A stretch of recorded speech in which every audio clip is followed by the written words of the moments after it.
এবং বাংলাদেশকে এখন রাজনৈতিক শূন্যতা করার মূল কারণ হলো বিএনপি নির্বাচনে অংশগ্রহণ না করা। আপনি বলবেন যে হ্যাঁ, 40,000 লোককে জেলে নিয়ে গেছে, তাদের যারা প্রার্থী হবেন তাদের উপর তারা বাড়িঘরে থাকতে পারেন নাই। আপনি পাকিস্তানে যে দিতে পারি, ইমরান খান জেলে গেলেন, যারা তার নির্বাচনে প্রার্থী হবেন প্রথম সারির সব নেতারা গ্রেফতার হলেন, দ্বিতীয় সারির হলেন, তার নির্বাচনী প্রতীক করে দেওয়া হলো, তার দলের রেজিস্ট্রেশন বাতিল করে দেওয়া হলো, কিন্তু তিনি নির্বাচনের মাঠ ছাড়েন নাই। জনাব তাজ হাশেমি সাহেব ওনার দৃষ্টিভঙ্গিতে উনি যা বুঝেছেন, যা অ্যানালাইজ করেছেন, আমি ওনার সাথে একমত করি না সব বিষয়ে। আপনি যেটা বলেছেন এখানে সত্যতা আছে যে বাংলাদেশে এখন রাজনীতি, যেটা বলতে বোঝায় বহুদলীয় রাজনীতি, এখন খুব নাই বললে চলে, যেহেতু পার্লামেন্টে কোনো বিতর্ক নাই, রাজপথে কোনো সভা সমাবেশ নেই। কিন্তু এর জন্য যে এককভাবে আহ, আহ, এই সরকারকে দোষারোপ করা যাবে, এটা আমি করি না। আমি প্রথম থেকেই বলে আসছিলাম যে যারা বিএনপিকে আমেরিকা নির্ভরশীল করতে চাচ্ছেন, আমেরিকাকে বিশ্বাস না করার জন্য, আপনার টকশোতে বলছি, দেশেও বলছি, যে আমেরিকা সত্যিকার গণতন্ত্র তারা কোথায় চাইছে আমার জানা নেই। তাদের নিজের দেশের জন্য হয়তো ঠিক আছে, কিন্তু তারা তাদের স্বার্থ ছাড়া তারা এই গণতন্ত্র, স্পেস দেওয়া, ভালো নির্বাচন করা, এটা তাদের তেমন এটা গরজ নেই, এটা তারা বলে। যেমন ধরেন আপনি খুদ আমেরিকাতে এখন গাজার পক্ষে, ফিলিস্তিনদের পক্ষে ছাত্র মিছিল হচ্ছে, ওই মিছিলে তারা শত শত ছাত্রদেরকে গ্রেপ্তার করছে, মামলা দিয়েছে, ছাত্রত্ব বাতিল করে দিছে, প্রফেসরদেরকে তারা কিভাবে প্রকাশ্যে পিটিয়ে পিছন দিকে দুই হাতে হ্যান্ডকাপ পরিয়ে তারা নিয়ে গেছে। আমেরিকা থেকে গণতন্ত্রের নসিহত নেওয়া, বা যারা বিশ্বাস করে যে আমেরিকা সত্যিকার ভাবে কোনো দেশে গণতন্ত্র প্রতিষ্ঠা করতে চায়, এটা আমি বিশ্বাস করি না, এক নাম্বার। দুই নাম্বার হলো বিএনপি নিঃসন্দেহে বাংলাদেশে এখনো অনেক জনসমর্থিত একটা রাজনৈতিক দল। তার কারণ হলো তাদের কর্মকাণ্ডে, যে এটা জিয়াউর রহমান সাহেব যে দল প্রতিষ্ঠা করেছিলেন, তিনি তার দলকে জনপ্রিয় করেছিলেন। এখন বিএনপি যতটুকু জনপ্রিয় সেটা হলো যে যারা আওয়ামী লীগ পছন্দ করে না, আওয়ামী লীগের বিরোধিতা করে, তাদের আর কোনো দল করার সুযোগ নেই, তারা বিএনপিকে সমর্থন করে প্রায় সবাই।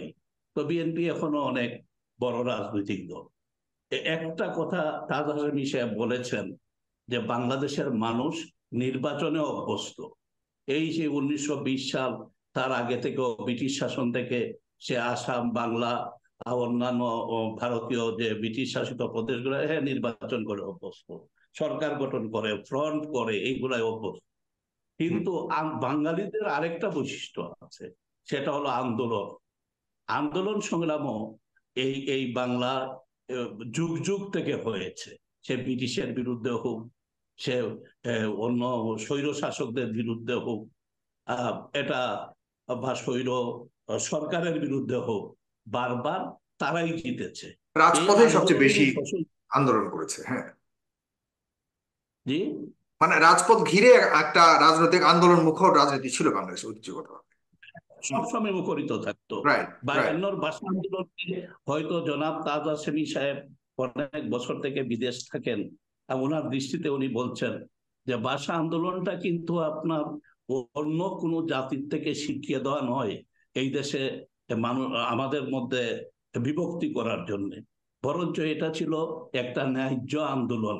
এবং এটা সূত্রপাতই ঘটিয়েছিল যারা, এরা পাকিস্তান আন্দোলনের সাথে সম্পৃক্ত ছিল।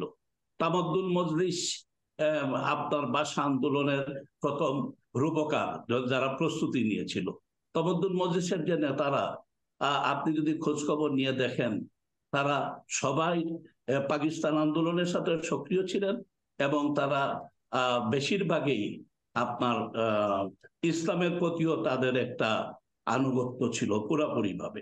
ভাষা আন্দোলন একটা ন্যায্য সংগ্রাম ছিল আমাদের। এরপরে ধীরে ধীরে আমাদের যে 6 দফা আন্দোলন, ঊনসত্তরের গণ আন্দোলন, আমাদের মুক্তিযুদ্ধ সবকিছুই ন্যায়সঙ্গত ছিল। ন্যায়সঙ্গত বিধায় বঙ্গবন্ধু শেখ মুজিবুর রহমান উনি যখন আপনার একজন অপ্রতিদ্বন্দ্বী নেতা হিসাবে বাংলাদেশে আবির্ভূত হলেন, পাকিস্তানের কারাগার থেকে আসার পরে আমি আপনার সাথে একটা বিষয়ে বলবো যে বাকশাল গঠন করার পরে বঙ্গবন্ধু শেখ মুজিবুর রহমানের জনপ্রিয়তা হ্রাস পেয়েছিল। কেন? এদেশের মানুষ আবার একদলীয় শাসন বা একজনের শাসন, কর্তৃত্ববাদী শাসন, এটা আমাদের সমাজ ব্যবস্থার মধ্যে নাই। বঙ্গবন্ধুকে তারা ভালোবাসছে, একদম প্রাণ খুলে ভালোবাসছে, কিন্তু বাকশাল যে গঠন করা হলো, এইটা মানুষ জানতোই না যে বাকশালটা কি, কেন করা হচ্ছে।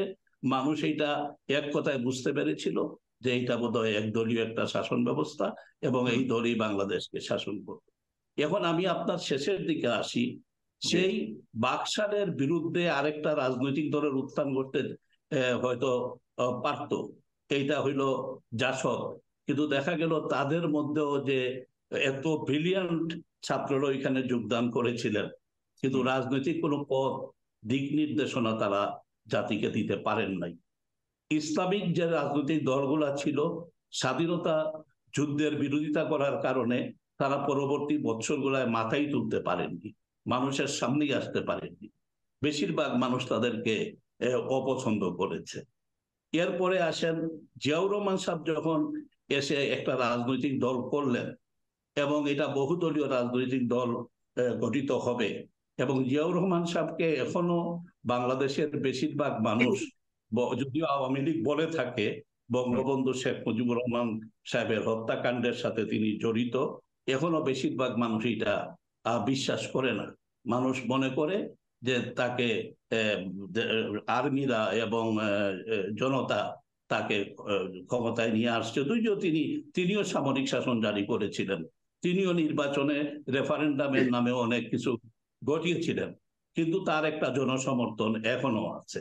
তো আমি আপনাকে বলবো, বিএনপির সবচেয়ে ভুল এবং বাংলাদেশকে এখন রাজনৈতিক শূন্যতা করার মূল কারণ হলো বিএনপি নির্বাচনে অংশগ্রহণ না করা। আপনি বলবেন যে হ্যাঁ, 40,000 লোককে জেলে নিয়ে গেছে, তাদের যারা প্রার্থী হবেন তাদের উপর তারা বাড়িঘরে থাকতে পারেন নাই। আপনি পাকিস্তানে যে দিতে পারি, ইমরান খান জেলে গেলেন, যারা তার নির্বাচনে প্রার্থী হবেন প্রথম সারির সব নেতারা গ্রেফতার হলেন, দ্বিতীয় সারির হলেন, তার নির্বাচনী প্রতীক করে দেওয়া হলো, তার দলের রেজিস্ট্রেশন বাতিল করে দেওয়া হলো, কিন্তু তিনি নির্বাচনের মাঠ ছাড়েন নাই। তিনি ওখানে আপনার নির্দলীয় প্রার্থী দিলেন এবং দেখা গেল যে এটা সারা বিশ্বেই এখন বলছে যে তার দলই পাকিস্তানের সবচেয়ে বেশি আসন পেয়েছে।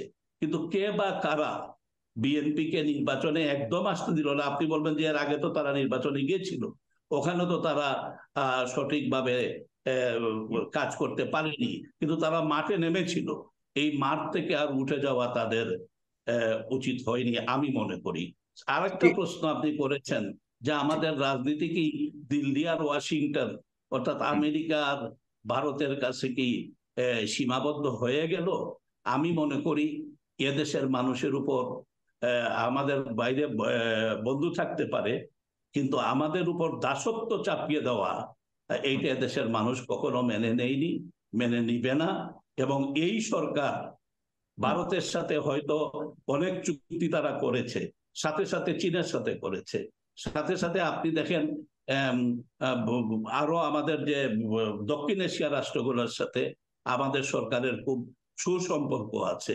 তো একচেটিয়া মানে ভারতের কাছে যে ব্যালেন্স রেখে রাখতে পারছে মনে করছেন আপনি, সে কারণে আপনি কোনো বিপদ দেখছেন না। হ্যাঁ, কিন্তু জনাব ডক্টর তাজ হাশমি যে বললেন এই সরকারের দায় সবচেয়ে বেশি, 16 আনায় দায় বেশি, আপনি বলছেন বিএনপির দায় বেশি। আপনি কি এই সরকারের কোনো দায় আমি দেখেন? কেউ দায় বলিনি, আমি বিএনপির দায় বেশি বলিনি, আমি এই সরকারের দায় বেশি বলিনি। আমি না, বলছি কিন্তু উভয়েরই দায় আছে উভয় দায় আছে। দেশে। আচ্ছা, হুম, আপনি এই তাজ সরকারেরও হাশমি দায় সাহেব দেখছেন এই পরিস্থিতির জন্য। হুম। এই সরকারের যিনি এখন প্রধানমন্ত্রী, তার পিতা সম্বন্ধে ওনার ধারণা এক পেশে। উনি যখন হুম। বলেন তখন এক পেশেই বলেন, তাকে আমি শ্রদ্ধা রেখে বলছি, তার মতামতের কে সম্মান দিয়েই বলছি যে তিনি এক পেশে বলেন। তো আমি এক পেশে বলবো না, আমি বলবো উভয়েরই দায় আছে। তবে হ্যাঁ, বিএনপিকে নির্বাচনে নেওয়ার ব্যাপারে সরকারের আরো বেশি অগ্রগামী হওয়া উচিত ছিল, দেশ, জাতি এবং গণতন্ত্রের স্বার্থে।